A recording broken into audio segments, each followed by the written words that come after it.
and the recipient of her son's heart. And I'll let them tell their story. It's quite impressive. Donna Summers is a transplant, is a donor mother, and Kathy. Okay. God almighty. Kathy Summers is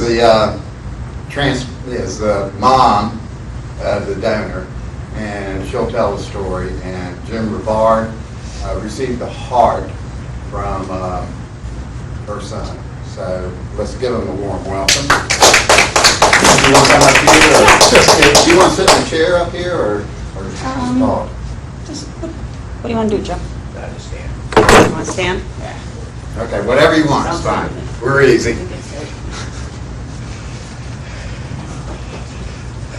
Hi. Hi. I guess what I'll start out telling you that in Father's Day of 2006, it was June 18th, we lived in California at the time, and my son Timothy had been out visiting us, and then he was offered a job in construction to go up towards Lake Almanor in California. He had friends up there, and so he went up there to take a job and help them build some homes up there.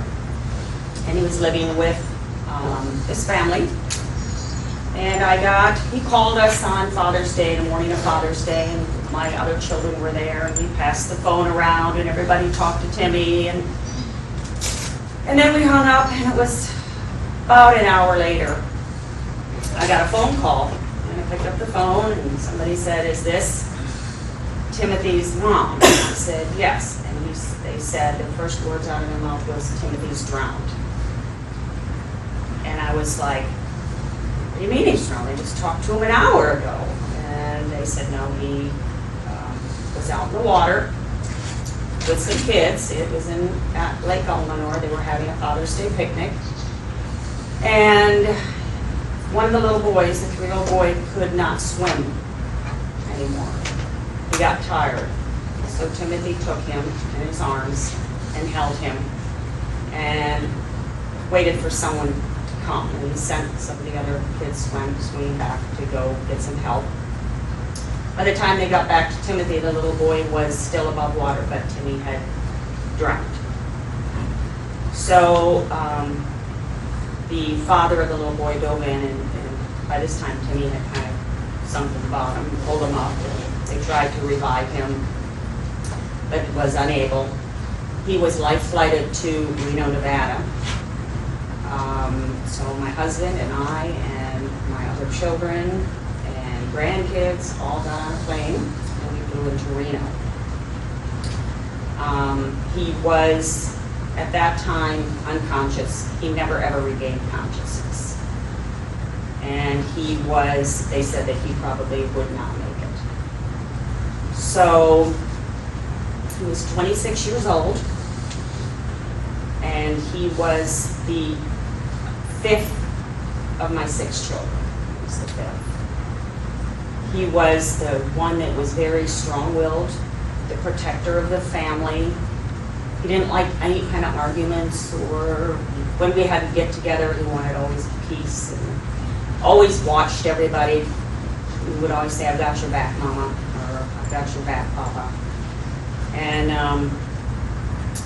he was, I called him our peacemaker, because he was a peacemaker. He wanted everybody happy and everybody to get along, and loved being with the family, loved the barbecues and the special days and the holidays, and loved, at that time I only had one grandchild was 6. She's 6 now, but then she was only about a year and a half. And then there was another very small one, and now I have 9 and 10 on the way. But Timothy, so when we got to the hospital that night,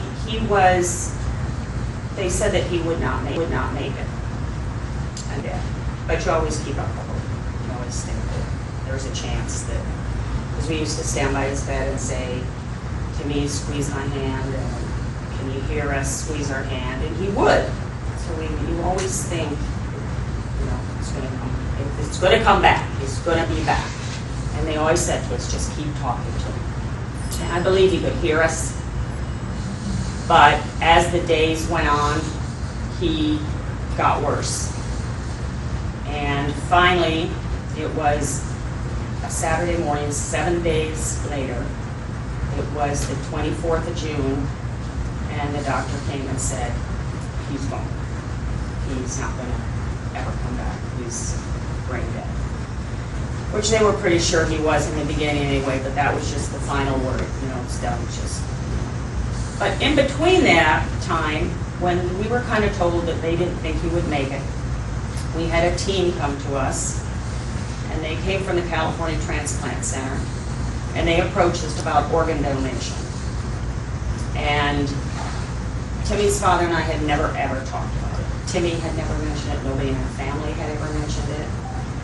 So we looked at each other, and we didn't have to talk about it. We didn't have a question about it. We said, yes, that's what Timmy would want. Timmy would want someone to help him, to help. So we sat down with the people who were absolutely wonderful. And they explained everything that's going on, and you get to say what you want donated and what you don't want donated. And we did everything that he possibly they could have used from him. He began to get the day before, I think it was the day before they were going to actually take his organs, they came to us and said, we found recipients for everything but Timothy's heart. We've got to find a person that's got the same size, so I guess it's a harder match. They said, but you have sat here for a week, and we want you to, call it in. And I stood up and I said, absolutely not. Someone is going to have his heart, and I will sit here until you find someone for that heart. I will not leave this bedside, and you will sit here. And so they did. So they said, well, then you need to go out and get something to eat. Your whole family's been here. So we left and we went out and got something to eat. And we weren't gone an hour and a half when we got a call, and they had found somebody. So of course, there's Jim. And so we came back, and we said our goodbyes to Timothy. And you never know who the recipients are. So I was just so glad they found somebody for his heart. That was, otherwise his death had no meaning. Somebody had to have that heart of his, because it was such a good heart. So there was a point also that when he was coming near the end, his temperature started to rise. And the doctor had said that will happen. His temperature will rise, his kidneys will shut down, and that's what happened, and that's how you knew that it was the end. It was the brain that was causing his temperature to rise now. His temperature went up to 109, and they came to us and they said, will you and your family, if you have a problem, icing him down? We said no. So we all stood around his bed. The nurses brought us buckets of ice and cloths, and we sat and iced him down until we got that temperature so low. Then they had to put warming blankets on him because we got him down so low to get keep those organs preserved. But then when we said our goodbyes to Timothy, the people there were so wonderful. I mean, you have to be a special person. And they, the head nurse that had been there through this whole thing, we asked her if she would take Timothy's hand and sit with him while they took his organs, and she said she would. So as we walked out of the room, she sat by his bed, she was talking to him, and she held his hand, and she went down there with him while they recovered his organs. And after they do write you and say, the one that got your liver was, this female, and they tell you who, if it was a male or female, they give you an age, they were single, or, and we found, you know, Jim had gotten Timothy's heart. And so you're always afraid to say, geez, I want to contact them. What if they don't call me back? That was my biggest fear. I wanted to talk to him, but I was so afraid that he wouldn't respond back. And they... Kathy, did you know right away who it was? Did I what? Did you know right away who it was? No, we were back home. Oh, you were back yeah, home? we were Okay. all the way back home, and it took them, it didn't take them long, it took them about a couple weeks, and we got letters from them. They told us everybody, you know, that who had gotten the organs. And they let us know Jim, but they won't let you contact them directly. You have to actually write, like I would have to write Jim. They read the letter to make sure there's nothing in there that, you know, shouldn't go out to that person, and then they forward it on to them if they think it's appropriate. Well, before I could get to Jim, Jim got to me. And we got this most wonderful letter. He had written it in August. And he sent us this letter. We found out who he was. I wrote him back. Then we got another letter, and I had said to him in that letter, you can call me, you can contact me, you can write me a letter, here's my home address, here's my phone number. And that's how we started in contact. And we've been in contact ever since, for 4 years. And we are like, I feel like I've known him forever. Just We know a lot about each other. we know a lot about each other. You know, you wonder, well, he gets your son's heart or someone else's heart. Do they start acting like them, listening to the same kind of music, doing? And I guess they do at times, but Jim has an interesting story about that anyway. But so if you ever get to donate an organ, or you know of anybody that can donate an organ, just encourage it. It is the best thing that has ever happened to me. I had to lose a son, but I gained Jim. And he is part of our family now. And he just, it really helps you the grieving process, because you had to let go, but Timothy's heart's still beating in him. So he's still with us. And it's a really, really neat thing. So if you ever know anybody that can donate, or if you do, try your hardest to find out who the recipient is of that organ and keep in touch with them, because it will help you through the grieving process, and it is the most rewarding experience that you will ever have. So I'll let you know. Did you hear from any of the other recipients, or? I did not. I know who they were, but I did not hear from any of them. And not to sound like it wasn't important, but Timothy's heart was so important to me, and I wouldn't give up until somebody had that beating organ. And that was the whole purpose of his death. Did you write the other recipients, or? I did not. No, you didn't? I did not. Okay. I did not contact them. I just was so thrilled when I got hold of Jim, and we just kept on, and it was just, I don't know what you mean, words. Yeah. It was wonderful. Have you listened to his heartbeat? I have, actually, when I put my head on, when I hugged him on the airport, but my daughter says, she's a nurse here at St. Luke's, she said, well, I'm going to get my stethoscope out, and I'm going to put it on Jim, and we're going to sit and listen to Timothy's heart. So she hasn't done that yet, but that's what we're going to do, is sit and, it will be our entertainment. We can sit and listen to I came all the way from, well, Montana to Portland to here, so it was a long trip just to be entertained, you know.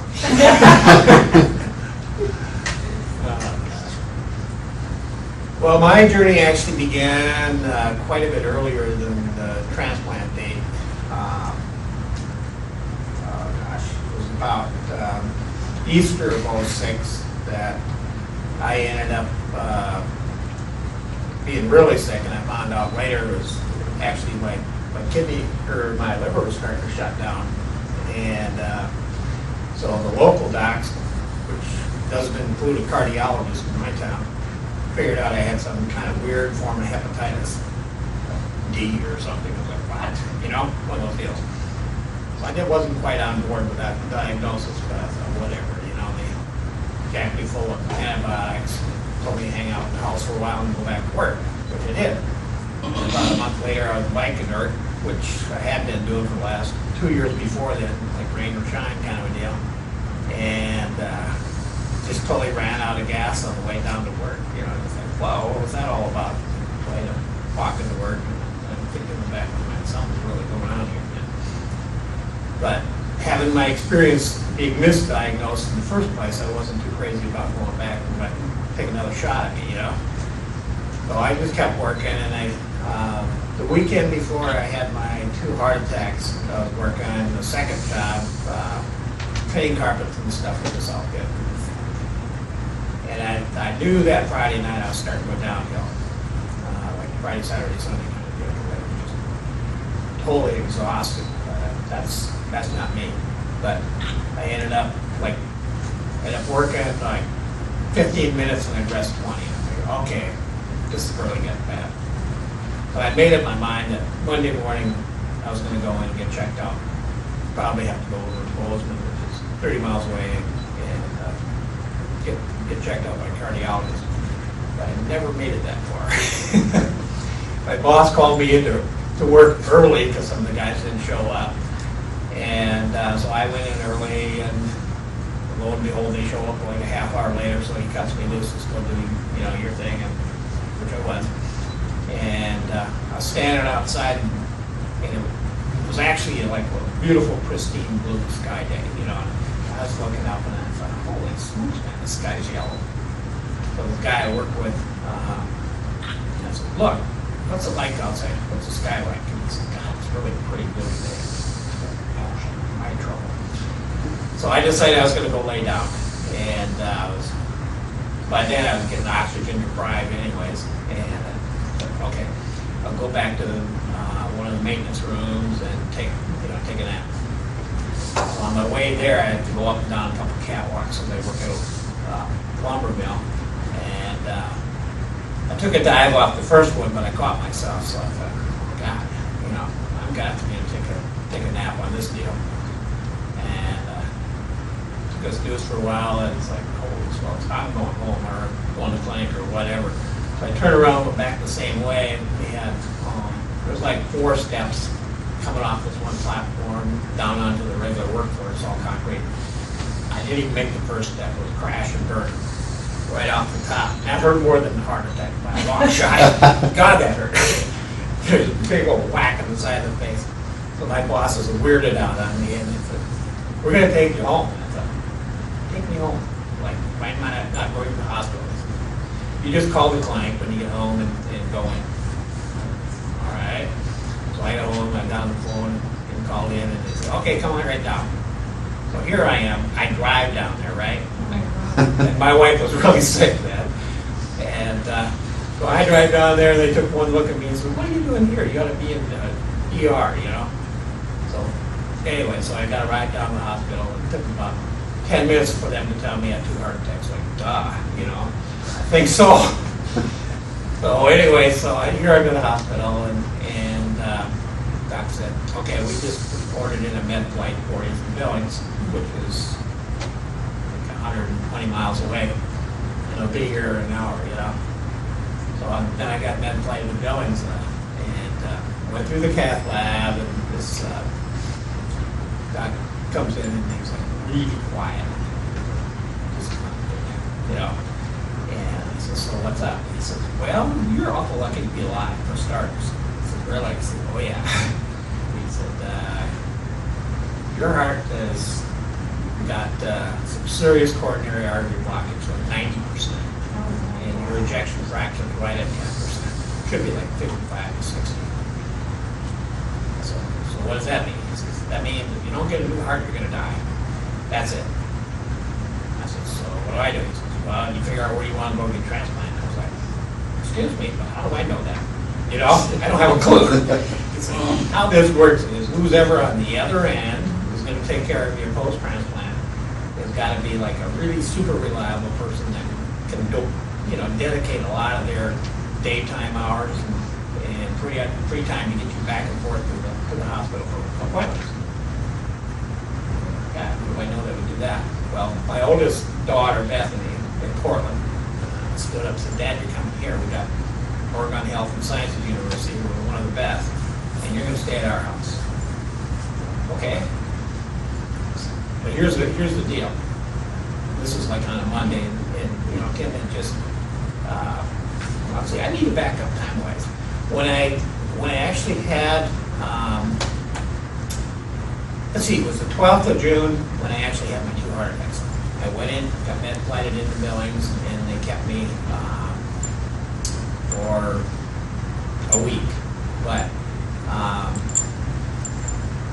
when earlier in that week was when Bethany and Daniel were doing their master's papers for their programs at Portland State, and they asked my doctor, hey, can you keep Dad for a week? I was like, I hope they can, you know. And the doc said, well, yeah, we'll just pump full of drugs and oxygen and hang on by her toenails, you know. It's like, wow, okay. So as it turned out, Bethany and Daniel came down. They had a mock graduation in my room, which I was like not in total. I was not up to speed for all this, and they got all that done. And they like driven overnight to get there and everything. And so on Father's Day itself, I found out for sure that I was going to Portland. I already had written orders for the med flight to go from Billings to Portland, and so. Here we are. Our timelines are starting to merge. Technically, mine, because of course he drowned on late Friday or late Sunday evening, Father's Day. Okay, and that day I found out for sure I was going to Portland. And so here's Timothy in the hospital room with his entire family around him for this whole week. I get to Portland on Monday, and I was really unstable, so it took him till Thursday to get me up to speed to get on the transplant list. And that was kind of interesting thing there too. So my doc comes in, and Dr. Rami comes in, and he says, well, I'm going to give you some really in-the-face questions here, and we expect some like truthful answers. And it's the kind of the standard questions that they end up asking you to figure out where they can put you on the list. How high of a risk factor are you? And one of the heavily weighted things was who's going to take care of you. Well, that was already taken care of by my daughter and her fiance at the time. So that was out of the way, and they'd ask questions like, what's your drinking habits? Like, oh God, it'll take me a month to go through a 6-pack, okay? It's like, oh, that's not bad. And how's your smoking? Like, oh gosh, here we go. I like to smoke a pipe and cigar every now and then, but it was like select occasions when you just really felt like it, not just because it was around. I said, well, it can't be that hard to give that up. I said, no, I can do it. That's not a problem, you know. So anyway, as it turned out, I popped right at the top of the list, and that was on Thursday night. So it took a while for the name to go through the list, through United Network of Organ Sharing, and come up the other end, which it did on Saturday, you know. But just seeing how the timeline was orchestrated, it's like this flat out was a miracle. You can't even deny it. Nobody can deny it, that everything was lined up for me to get it. And that's, to this day, I'm totally blown away, just how that happened. Let's see here. So, let's see here. Kim went on the ventilator on Saturday, right, on the 24th. He was actually on the ventilator before, but he Before was, then? yeah, he was on a little bit before then, but he was actually pronounced brain dead on Saturday morning. Okay, Saturday morning. So, anyways, as far as who knows what at that point in time, like my hospital knew that they were going down to Reno, to the trauma center, to check out Tim's heart and make sure it was good enough to bring back. And I didn't know anything at the time. All I knew from my doc is I really had a good chance, even though he only talked to me on Saturday night, of being transplanted that weekend. And I couldn't even get my head around that one. Like, what, 4 days? Are you kidding me? Because I was thinking months, you know, and it kind of does happen in months, generally, you know. So it was like, okay, we're not going to put a ventricular assist device on you or nothing. We're going to go with this thing. Because if we do, then it's going to push you out 6 weeks. Okay, you won't get, you can be eligible for like 6 weeks. Because you'll be stable enough for us to keep you going. So, anyways, it turns out Sunday to kind of feel the buzz around the floor. It's like, something's going on here, you know. And then my doc came in and said, look, don't be surprised if today the orderlies don't come flying up here and grab you and zip you to OR. Man, this is big, you know. So that's exactly what happened. Like supper time, boom, they came in and it's like, well, you know, down the hall I went, they prepped me and they said, here's the deal. I said, okay, what's the deal? He said, our surgical team's going down to check out the heart for the recipient, and if it's good, then they're coming back and you'll be transplanted. If not, we're going to do it again. Come around, try this thing again. So you're out, and you don't know if you're actually going to get a heart or not. And just before that, my doc says, hey, by the way, when you come to in the morning, we're going to make you stand up on the floor. You guys are crazy. Seriously. I mean, I could hardly move, you know? And so I kind of let that one go over the top, you know? And so I get up in the morning and you know something definitely happened, but you weren't sure what, you know? And I said, so what happened, you know? As far as the CCU nurse, the cardiac care unit nurse. She said, oh yeah, you got a heart. It's huge, man, you know? And so you might want to check it out. So you're like, oh shit, yes. I really did, man. You're not just jerking me around. I really got one of that. You remember what Dr. Rami said? Yeah, okay. It's going to take a while, okay? You got all day. So I finally got down to the floor, you know, with feet on the floor, to lean up against the room, fall on my face. And they had my SpO2 meter on my finger. So the first thing we want to do is we want to check out your oxygen level. And I knew what it had been before. It was like awful. You know? I was totally punched up on oxygen, and I was still only getting like 80%. So I look at it. 97. Are you kidding me? 97%? It's like they just threw a new engine in you. Jeez, like I was way over the top then. And he said, yeah, this is it. You got it, you know. And by that time, my family had made it up from Montana and had come in and out a couple times. Of course, we don't know that. You know, you're out there. And this one pastor from the church I hooked up in Gresham, by Portland there. He finally made it in, even though I called him on a Thursday. You know, like, thanks for being on time. So he comes in and he's all gowned up and everything, and didn't know I actually got transplanted. So he's got all the booties on and his little top hat thing. Had his scrub down like twice, you know. So he walks in and he says, I'm Pastor Thomas. Yeah, I know. I can hear your voice, you know. I said, oh, all right. So he said, so what's up? I said, what do you mean, what's up? I said, what happened? Because he thought I was still, you know, pre-transplant, you know. And I told him, I said, well, what time is it anyway? It's like 5 o'clock in the afternoon. Oh my gosh. I just got, you know, the transplant completed at 8 o'clock this morning, went from 4 to 8. Because the nurse was told, you know. And he says, no way, there's no way that happened to you. I won't believe it, you know. So we started laughing, and I just lost it. You know, my chest was like, oh, you know, like, can't do this, you know.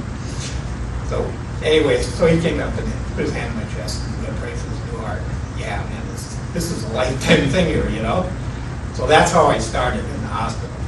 But it took, oh gosh, I was really, really fortunate to have been in good physical shape before I went in.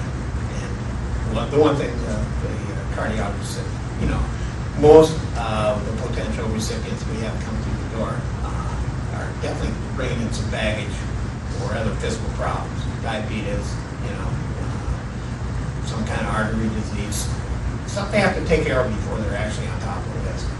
So when you come in the door and you're pretty much good to go, it's not the norm. You know, usually it's something you have to bring with you. So for me, when I was like, let's see, the transplant was on the 26th. By a week later, I was making rounds on the floor. I was like doing like 2 miles on the hospital floor. And I just thought there's no way I'd be doing that. And then it booted me out a week after that, and back to my daughter's place, started rehab when I had to walk around the block. So they went out and bought me a cell phone and everything. They said, look, Dad, you can't be walking around out there. I was worried about you, and you crash and burn, so I'm going on the phone. Okay, so they got me a phone, and I was just doing exercise every day. I was really pushing it. And so I bounced back really quick. But part of that had to do with the fact that when they said, look, you're going to have to do some serious rehab work here as far as your strength goes. You know, get up to speed. And I thought, okay, fine. Well, the same Pastor Tom said, hey, you know, we're moving into this whole new complex that we just built. And if you want to help us out, you can come on over and help do some of the landscape and, you know, put in bushes and help move stuff in from the semis and stuff like that. So okay, I'll give it a shot, you know. I still had my mask on because it was still August. It was only, you know, a month or two out.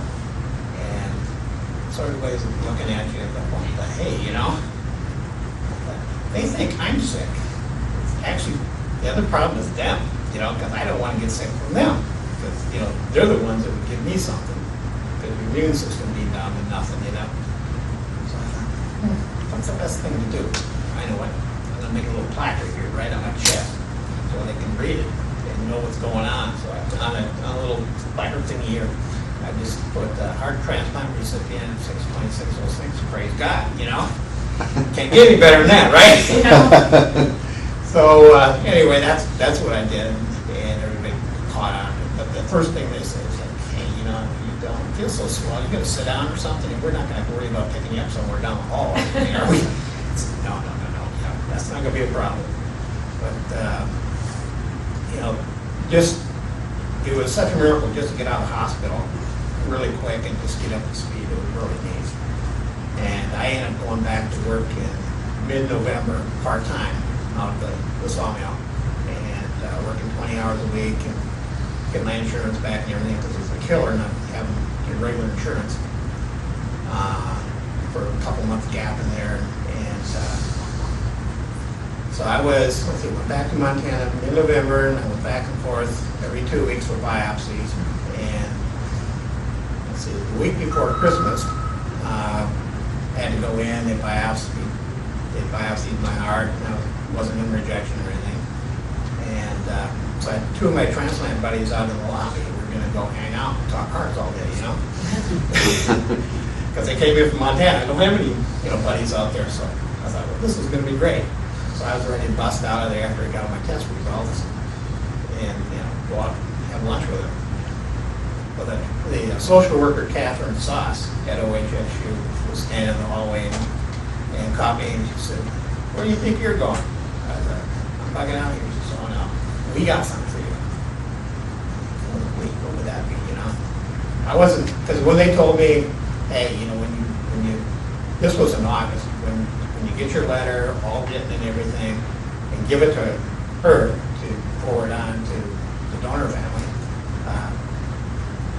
don't get too hopeful. But, I'm pretty much on a good day, about 1 out of 5 of you is going to find out. And that's kind of how it is. So your odds aren't really, really great. So just kind of let it go.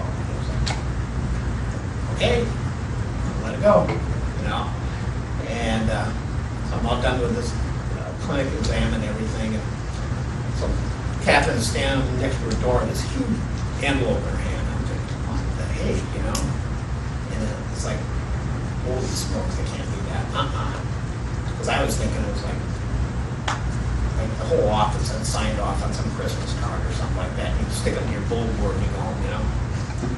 No, it was the letter back from the Summers family, and it was actually 3 letters, because it was Kathy's letter to me, okay, and I had written and told her all about our family and everything, and what had kind of complicated my life is at the same time I went down with heart attacks and had my transplant, my wife came down with a reoccurrence of cancer and damn near died on me there.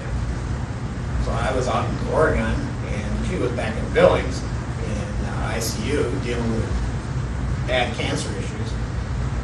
So I left, a lot in that letter when I sent it to Summers. Between all 7 of the kids, there was a lot going on in my family, I was like, that doesn't scare them off, man, nothing, Most people are just not ready for like so much stuff coming at them. But so when I got Kathy's letter, Kathy actually wrote the letter to me. She's kind of like the family spokesman, okay? And then there was a message or a letter that she had sat down and wrote to the incoming recovery surgeon from OHSU, saying, hey, this is my son that you're working on. Please be very respectful, because it's really important in our family. Things that a donor mom would say, that she wanted to say before they start working on her son, Tim. And then Tim's nearest oldest sister, Stacy, wrote his memorial for the memorial service, and I had a copy of that too. So it's like 1, 2, 3. I had like almost 3 letters in one. So anyways, Catherine's got this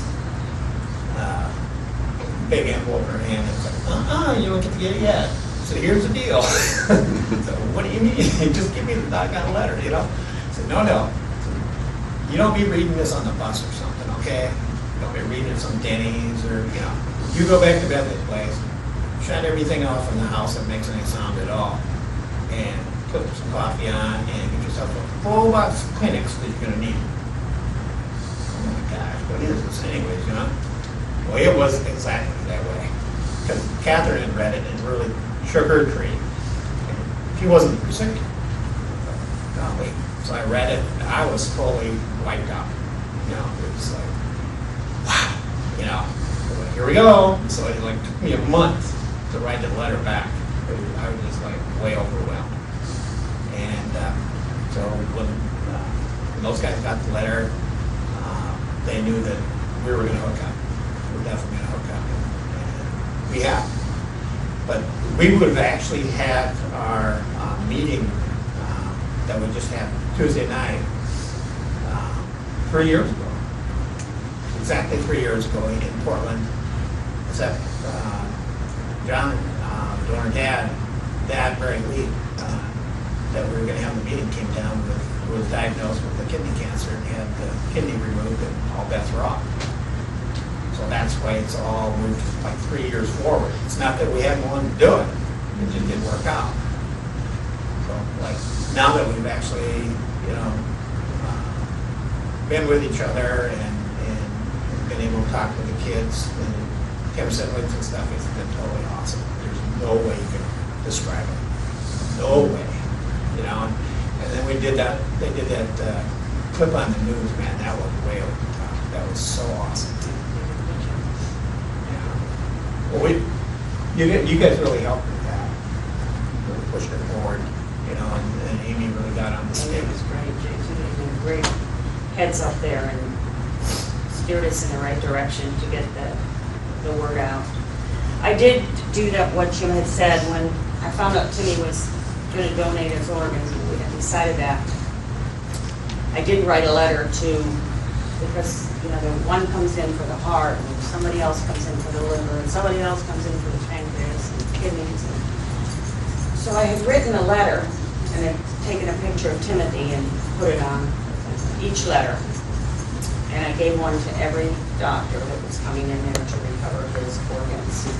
And I just asked them, this is my son. And told them a little bit about Timothy and told them to please respect him, gentle with him, and he's my son.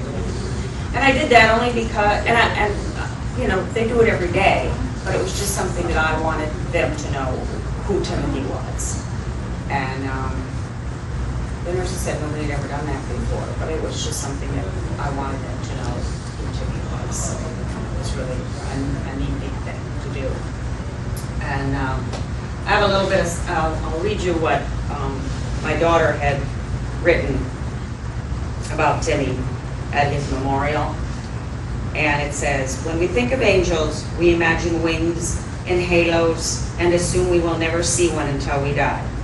Our family had an angel living with us every day and never realized that until Timothy died. On June 24th, 2006. Timothy was the fifth born of 6 children. He was strong-willed, kind, unselfish, the family peacemaker and protector. Timothy's 26 years of life ended when he made the heroic choice to save a 5-year-old boy from drowning, and as a result, lost his life. Timothy's younger brother, Shane, said angels aren't supposed to die. He was right. Timothy, our angel, lives on in the life of the boy he saved and continues to live on in the many lives he has saved through organ donation. So keep it in mind. If you ever have a chance to give your organs to anyone, or anyone can receive, it's most, like I said, rewarding, wonderful experience that you could ever have. Yes. So, Jim, who told you who the donor family was? Did you get that from your medical? Because that won't tell me a thing. Not unless they contact you first. Right? I guess nobody has ever. So, done you know, that. way back, you know, when you were post-transplant and they asked you to sit down and write the letter back to your donor, the thank you letter, okay? And that's released, then it's up to the donor family, you know, entirely to respond or not respond. So if they don't I respond. wrote 2 letters and I've never heard back. Yeah, which is really kind of tragic. And actually, that's really, that situation is kind of the situation that Kathy and I see as really being important to address. Because here you go ahead and you see donate, like, you know, and they say, hey, we got X tens of thousands of people signed up on the donor list, and we're getting more each day and all that stuff. But what I'm noticing, and it depends on the laws of a given state, is that here you go, you have somebody that signed off on it, being a potential donor, and they tragically pass away, but the family comes on and they're not totally up to speed or totally in agreement with their loved one, and can either delay or just squash the donation process simply by not, jumping on board with it and letting things happen in a timely manner. And so kind of what I see personally is that we've actually got a culture out there that's kind of split when it comes to how they think about donation process. So even though you got a ton of numbers over here as being potential donors, it doesn't necessarily translate into transplanting organs. And that's kind of where I would like to address it. And not just saying, okay, we're going to go out to high school and talk to a bunch of kids and get them all to sign up and everything. It goes bigger than that, because whoever is their family, if they're not like totally willing to do the wishes of the person who actually is a signed-up donor, then you really got a problem. And because then you got organs that are lost and not used. And like there's a few different states, Oregon and Washington State, which I'm familiar with because I'm from the Northwest, that are actually changing their state laws to say that, hey, this intent that this person checked off on their driver's license or their state ID or whatever is not reversible by a family if that law is not in place in that state, then it's kind of a crapshoot. How many organs are going to get, you know? Jim, one of our trio members was very active in that, first person consent. And he helped draft the law for the state of Florida, and we do have first person consent here where it's honored, and our OPO has come talk to us, and if the family says no, they'll go on and recover the organs, which is hard on the OPO, hard on the nurses, hard on the family, but in the long run, she said that the head of the OPO said that the family came back to her and thanked her for letting them be organ donors, even though, it wasn't their wish at the time. Exactly. So now they have more time to think about it, they enjoyed it. But I can give you Ted Latour's number, Okay. 'Cause and I know he there's can like, give you a lot of hints on that. there's a certain amount of states, that actually do have that, what do you call it? First person consent. First person consent, already on the books. But then there's a whole bunch that don't too. Yeah. Like Montana. That was his goal, and he'll help you in that too. He's kind of sick now, but I mean, that's his passion. Does Montana have a transplant center? New, the transplant centers that were closest to me would have been in Salt Lake, Spokane, Portland, and Seattle. All of them out there quite a way. Yeah. I read someplace when the two of you, the first day you were here, you gave a talk over at Bernardino Beach. We So were what going kind of a to, group were you? was a late night. We that first overslept. night. We were up till 3 in the morning, and I would have been up by 8. Didn't make it. But we were going to, that's Amy Reese. Yeah, she talks on the, to the donor, to the high schools about putting organ donation on their licenses to the kids. And she wanted us to come in and give our story. But like I said, we missed that one. But we're gonna try to do a lot of things. I'm gonna be talking down at Shands, July 7th, for the donor and recipients, where they're honored there. So I'm gonna go there and. Shan's Jacks or Gaines? Jax. I think. So this is actually the first time, this trip here with the two of you is the first time that you met one another? Yes. You got it. Oh, wow. Yeah. That's why it was a big deal. It I really was following the story, Yeah. but I Yeah, thought it I was. missed something in We've the talked translation. for 4 years. Right. And we've made an attempt to try to meet between Jim's wife, who just passed away around Easter, and my husband passed away August of 2008. We just had so much going on, we just never got that trip in. And then we finally said, okay, Yeah. we can do it now. We both lost our loved ones, and now we can go on with this. And hopefully our plan is to continue to talk together as much as we can, whenever we can. I think it's just a nice, great thing that you have the donor and the recipient together, and it happens so rarely. Just so rarely. Not to mention how many states apart we are. Right. And Yeah. and that's another thing. It's just, it's a long ways. Yeah. And is it because your daughter lives here that you both came here, or? Yes, I live here now. I lived in California when Timothy's accident happened. And then, I used to live in Jacksonville. I moved out there for my first granddaughter to take care of her. And then I moved back here. And my daughter is here, and I moved in with her. I see, And so I'm living with her. So now hopefully this will continue. But to give Trio some kudos, this whole reunion or just getting together would not have been possible without them. So, Yeah, Trio has been yeah, they stepped in. fantastic. They stepped up And and, let me e-ticket, and here I am, Yeah, that's what I was going to say. Juan contacted me because Trio has with United Airlines, when people don't use their mileage, they donate it, and Trio is one of the beneficiaries.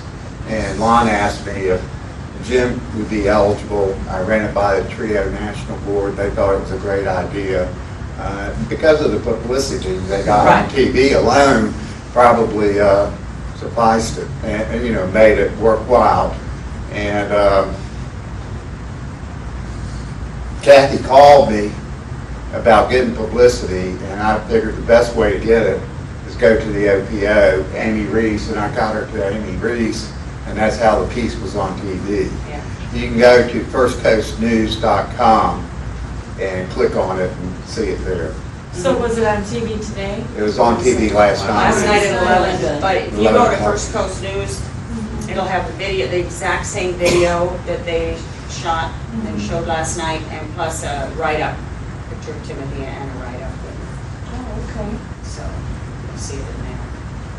But Trio did make it possible for Jim to Yes. come here. So yay, Trio. And yay, United Airlines. Exactly. Yeah. I just wanted to say, my name is Herman Davis. I'm a kidney transplant from North Carolina. I came to the city of Jacksonville, pretty much like your story, pretty much at the end of my rope. And this is my daughter, Summer Davis, and she's known me ever since the 3 years of age as being on hemodialysis. And she was probably maybe 6 or 7 years old.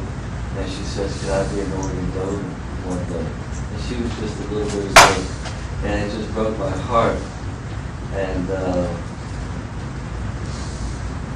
children know the gift of life. And I said, "Well, you have to talk to your mother and see." And her mother says, "Whatever she wants to do is fine." And for me to really fathom a 6-year-old child actually being an organ donor was sort of painful for me. But on the other hand, it was such a release to know that she has such a big heart at the age of 6 years of age. Yeah. And she just told me that she has on her driver's license organ donor. So she's still on track. So for me, organ donation is a two-edged sword. I know that I know the strength of her love of wanting to be a donor, but I hate the thought of giving her up. That is a hard thing, and I think that's why a lot of people have a hard time with organ donation. I think there's a lot of false thinking in there, and you know, and how the organs are taken, and it's really hard. But it's nice that you know that she wants to be an organ donation, because that's where a lot of the problem runs in. You know, she wants to be, and if you didn't know that, if you didn't know her desire and her love to do that, you would probably say, "I don't want her to," you know. But I will tell you, if it would ever happen, and believe me, you never ever think that you'll lose a child. That's probably the farthest thing from your mind. I mean, I used to say to my husband all the time, "We are so lucky. We have 6 kids. They're all healthy. We, you know, that nobody's ever been badly hurt." I said, "We are so lucky." And then this happened with Timothy. And we have never talked about it, ever, between in the family or anything. And I just know that Timothy, that would have been him. He would have said, "It's not going to do me any good now. Might as well, you know, give them to somebody that they can help." And it does. It gives you some help in the grieving process, because it did me anyway, because you know that is helping someone, and they're going on. And like I said, Jim is like, I don't know, it's like part of the family. He is part of the family, but he's just, and all my grandchildren know that Jim has, they call him Mimi, Uncle Mimi's heart. And they came to the airport the other night, and a lot of it, they weren't all born, but we talk about it all the time. I've got pictures of Timothy around, we talk about Jim, and they've gotten to know, and the one little grandson who's 4 brought him the nicest That was cool. card, and he had drawn on it, and it said, "Thank you for giving Uncle Nimmy's heart a new home." And it was just, as young as they are, they know. They know. And kids are smart. You don't give them enough credit. They really are. But that's fantastic for you. It really is. And someone will appreciate them one day if it ever comes to that. It just is amazing. But it's nice that you know that too. You know how much it takes, and how much you love her, and may probably never be faced with that. But we were just lucky enough that my husband and I never said, "No, I don't think we want to do that." We just looked at each other and said, "Yes, absolutely, absolutely. Let someone else go on with their life." And, so hopefully we'll get the word out there. Yeah, about, a year and a half or so ago, my nearest oldest sister, then the youngest before, her gift to me after I was post-transplant was to put up a website for me. I would never have done it myself because I'm not technically savvy, but she knew how to do it, that's what she does. And so we're actually using that also as a launching pad. We're going to load all the, all the media coverage and everything on there so folk can follow it.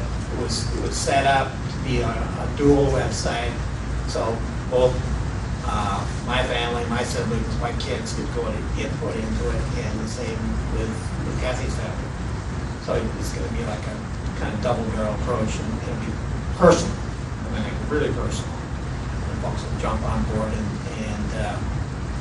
fire away. That's what we want. And there's a page there too for signing up. If you wanted us to talk somewhere, people can leave contact us and let us know. What's the address for the website? I'll give you the card. It's just jimreport.com. okay. Yeah, Yeah. just go on that. So, What is it, Jim, what? Rivard, R-I-V, like Victor, A-R-D.com. Yeah. Because we got all Tony's pictures and stuff on there. So you have a blog site you can blog? Yeah. Any questions or anything? Right. But it's just something that it kind of came out of this whole thing. Yeah. Yeah.